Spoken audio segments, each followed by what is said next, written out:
Jamaica, ay, natawagan ko kaya si Madam Joy. Wag, sabi niya wag na. Ano yan? Nakalabas lang nun, kakaiga lang nun. Sabi ko, inisip ko. Tawagan ko. Ay, wag na pala. Sabi ko, ganun. Gagi, sabi ko nga kahapon sa kanya, baka kaya hindi siya pinapaalis. Dahil Oo, ang daming error. printer. Madaming error kahapon. Sabi ko, girl, ayaw ko yata. 10 Hindi nga. ulit. Nakailang ulit. Tapos yung last pay niya, ang tagal Ganun, ko rin oo. bago na print. Sabi ko, girl, parang di ka pinapauwi. Sabi ko ba yun sa amin.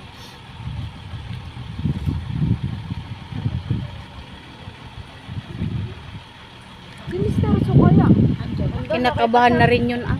May sika, may hika pa naman. may hika Madam, din. may hika siya. Dapat Hindi nag-ano siya. naalala. Tapos hindi pa siya umaalis dito.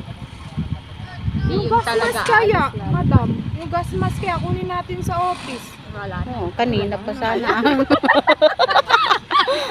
Ay, nataranta na rin naman kasi ako. Itang ina. sabi ko, sabi ko Ma'am Bine, si Ma'am Joyce ang talagang matibay dun sa usok, hindi na sila makita. Oo. Sino? Kayo? Wala nang kulay kanina. Wala na kami makita dito. Sabi namin, ang tibay nila Ma'am Joyce. Ganito yung set up. Diba? Diba? Ganito yung set up. Sabi ko, yung gasolina. Pasok nila. Ako